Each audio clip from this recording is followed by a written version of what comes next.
दोस्तों स्वागत है आपका बिहार न्यूज में। दोस्तों मैं हूं फिरदौस गनी और आप देख रहे हैं केडीबी लाइव। दोस्तों आज हो चुका है महीने की आखिरी तारीख यानी 31 जुलाई 2020। तो आज की बिहार की टॉप न्यूज लेकर आए हैं आपके लिए। दोस्तों वीडियो स्टार्ट करने से पहले आपसे एक रिक्वेस्ट है, अगर आप नए आए इस चैनल पर तो चैनल को सब्सक्राइब करके बेल आइकन को भी प्रेस कर दीजिए और साथ में वीडियो को लाइक कीजिए, अपने दोस्तों के साथ शेयर भी कीजिए। तो चलिए दोस्तों स्टार्ट करते हैं आज का न्यूज। बिहार में कोरोना के बढ़ते संक्रमण के बीच राज्य सरकार ने अनलॉक 3 को कड़े पाबंदियों के साथ लागू किया है। बिहार सरकार के गृह विभाग ने अनलॉक 3 की गाइडलाइंस जारी की है।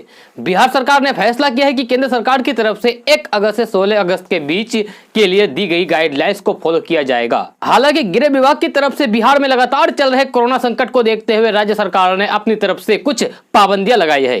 बिहार सरकार ने जो आदेश जारी किया है उसमें जिला, अनुमंडल, ब्लॉक और नगर पालिका क्षेत्र में 1 से 16 अगस्त तक लॉकडाउन जैसी स्थिति जारी रहेगी।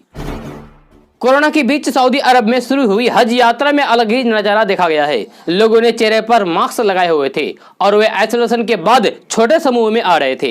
यहाँ बहुत कम लोगों को हज की इजाजत दी गई है। विदेश के उन्हीं लोगों को हज की अनुमति मिली है जो पहले से ही यहाँ रह रहे हैं।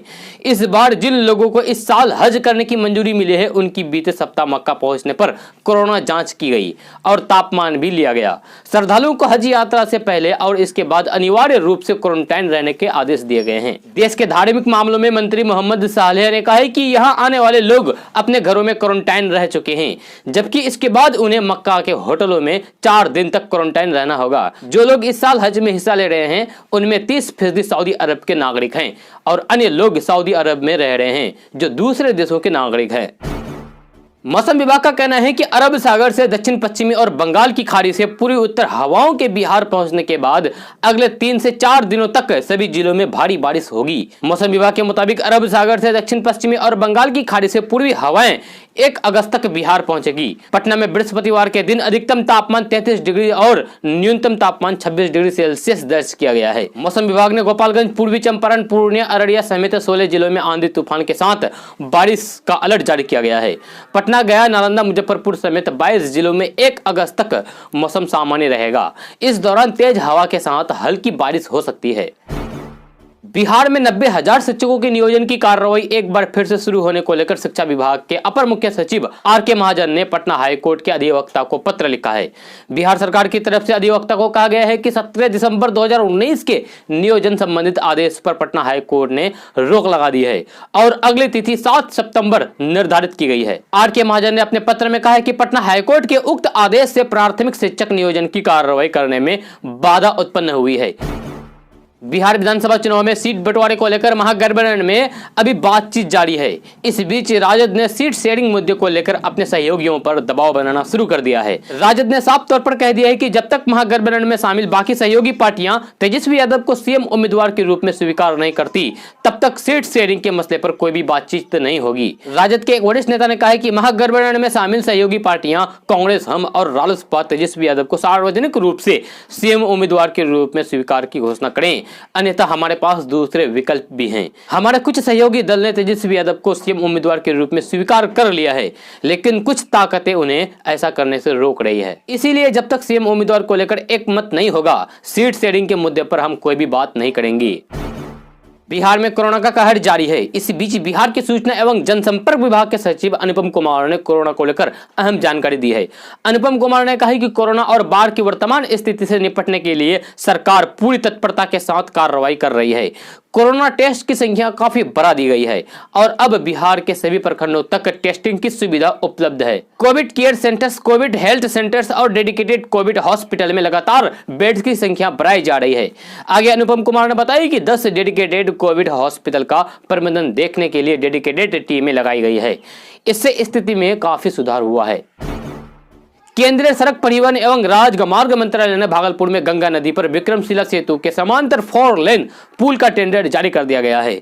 इसके निर्माण के लिए 1116 करोड़ रुपए की स्वीकृति दी जा चुकी है। टेंडर डालने की अंतिम तारीख 10 सितंबर तय की गई है।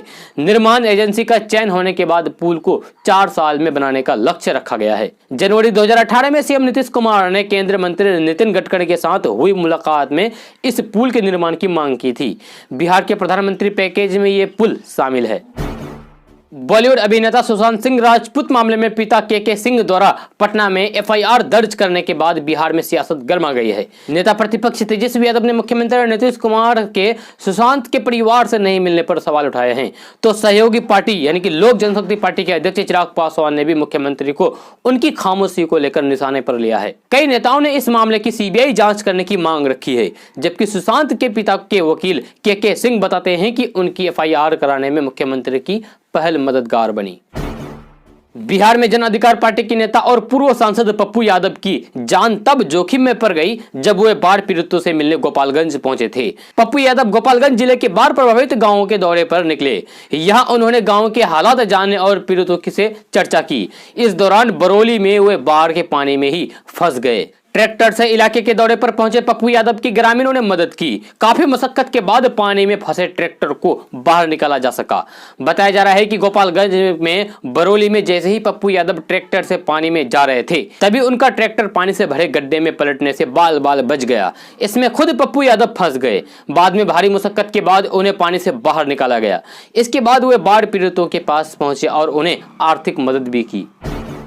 नई शिक्षा नीति के तहत 2030 तक 100% बच्चों को स्कूली शिक्षा में नामांकन कराने का लक्ष्य रखा गया है। इसका मतलब है कि हर बच्चे तक शिक्षा पहुंचाना या फिर उन्हें शिक्षा से जोड़ना है। इसके अलावा राज्य स्कूल मानक प्राधिकरण में अब सभी सरकारी और निजी स्कूल शामिल होंगे। पहली बार सरकारी और निजी स्कूलों में एक नियम लागू होगी। इससे निजी स्कूलों की मनमानी और फीस पर लगाम लगेगी। ग्रामीण, पिछड़े और आर्थिक रूप से कमजोर वर्ग के छात्रों को पढ़ाई से जोड़ने रखने के लिए स्कूलों में नाश्ता भी मिलेगा। अब तक मिड डे मील में दोपहर का भोजन मिलता था, लेकिन अब इसी साल से बच्चों को पौष्टिक नाश्ता दिया जाएगा। दोस्तों, आपने नोटिस किया होगा कि एलपीजी गैस पर मिलने वाली सब्सिडी आपके बैंक खाते में नहीं आ रही है। जी हां, दरअसल सरकार ने मई महीने से ही आपको मिलने वाली सब्सिडी खत्म कर दी है। घर घर गैस सिलेंडर पहुंचाने के मकसद से मोदी सरकार ने प्रधानमंत्री उज्ज्वला योजना शुरुआत की थी और गरीबों को सस्ता एलपीजी सिलेंडर देने के लिए सब्सिडी की पेशकश की गई थी। लेकिन अब सिलेंडर पर रियायत लगभग खत्म हो गई है, यानी कि सब्सिडी खत्म हो गई है। तो हम आपको बता रहे हैं कि आखिर मिलने वाले एलपीजी सिलेंडर में सब्सिडी क्यों खत्म हुई है। जी हां, तो चलिए इसके बारे में बात करते हैं। दरअसल केंद्रीय पेट्रोलियम मंत्रालय ने एक ट्वीट के जरिए बताया कि गैस सिलेंडर का बाजार मूल्य यानी कि बिना सब्सिडी वाले सिलेंडर की कीमत कम हो गई है। इस बीच सब्सिडी वाले सिलेंडर की कीमतों में इजाफा हुआ है। ऐसे में दोनों सिलेंडरों के बीच कीमतों का अंतर लगभग खत्म हो गया है। यही वजह है कि सरकार ने अब सिलेंडर पर सब्सिडी देना बंद कर दिया है। अयोध्या में राम मंदिर निर्माण की भव्य तैयारी की जा रही है। इस बीच बाबरी मस्जिद के निर्माण की आवाज भी उठने लगी है। बाबरी मस्जिद की तरफ से बने ट्रस्ट में अयोध्या के किसी शख्स का नाम नहीं है, जिसको लेकर स्थानीय मुस्लिम समाज दुखी है। वहीं अयोध्या में स्थित हनुमान गिरी के महंत ने बाबरी मस्जिद के ट्रस्ट में सरकार की तरफ से लोगों की नियुक्ति की मांग की है। हनुमानगढ़ी के महंत राजू दास का आरोप है कि असदुद्दीन ओवैसी जैसे लोग सुप्रीम कोर्ट के आदेश की अवहेलना कर रहे हैं। आपको बता दूं कि असदुद्दीन ओवैसी ने कहा था कि अयोध्या में राम मंदिर की जगह पर मस्जिद थी, जो कि कोर्ट के आदेश की अवहेलना है। बिहार में कोरोना का संकट दिन प्रतिदिन बढ़ता ही जा रहा है। शहरी इलाकों के बाद यह संकट गांवों में पहुंचने लगा है, जो राज्य के लिए एक बड़ी समस्या बनता जा रहा है। इसी को देखते हुए बिहार सरकार ने बड़ा फैसला लिया है। मिली जानकारी के अनुसार बिहार सरकार ने अपने अधिकारियों को आदेश दिया है कि कोरोना की जांच के लिए स्वास्थ्य कर्मी गाँव पर पहुंचे और गाँव में जाकर कोरोना की जाँच करें। साथ ही साथ उन्हें तुरंत कोरोना की रिपोर्ट दें। सरकार ने रैपिड एंटीजन किट उपलब्ध करवाने के लिए सिविल सर्जन को निर्देश दिया है। जी हाँ, तथा हर दिन 20,000 सैंपल टेस्ट करने का लक्ष्य रखा गया है। सरकारी आदेश के बाद स्वास्थ्य कर्मी एक्टिव नजर आ रहे हैं। बिहार में जारी कोरोना त्रासदी के बीच पटना एम्स से बड़ी खबर आ रही है। पटना एम्स में भारतीय फार्मा कंपनी भारत बायोटेक के कोवैक्सीन नाम से विकसित टीके के क्लिनिक ट्रायल के पहले चरण की सफलता के बाद दूसरे चरण का ट्रायल शुरू कर दिया गया है। पटना एम्स में 30 वर्षीय युवक पर ट्रायल का दूसरा डोज दिया गया है। जी हां, इसकी जानकारी पटना एम्स के अधीक्षक डॉक्टर CM सिंह ने दी है। उन्होंने कहा कि आज से ही वैक्सीन के दूसरे डोज की शुरुआत कर दी गई है। इस बार पटना जिले के रहने वाले 30 वर्षीय युवक पर दूसरे डोज की शुरुआत की गई है। उसे एम्स पटना में बुलाया गया था और उसके बाद उसकी जाँच करके बेहतर पाए जाने के बाद उस पर ट्रायल वैक्सीन डोज की तय मात्रा के अनुसार दिया गया है। यह डोज पटना एम्स के सीनियर डॉक्टर और वैक्सीन बनाने वाले वैज्ञानिकों की टीम की देखरेख में दिया गया है। बिहार के स्वास्थ्य महकमे से बदहाली की तस्वीरों का आना लगातार जारी है।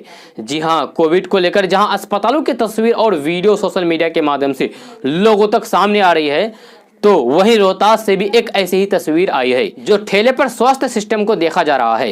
रोहतास जिला के करगहर में सड़क दुर्घटना में घायल शख्स को ठेले से अस्पताल तो ले जाया गया, लेकिन सबसे बड़ी बात यह है कि ठेले पर ही घायल का इलाज भी करवा दिया गया। बिहार में विधानसभा का चुनाव होने वाला है। इसी बीच टीईटी और एसटीईटी अभ्यर्थियों ने नीतीश सरकार को चेतावनी दी है कि अगर यहां शिक्षक नियोजन नहीं की तो वोट नहीं मिलेगा, जिसे लेकर बिहार में राजनीति खूब हो रही है।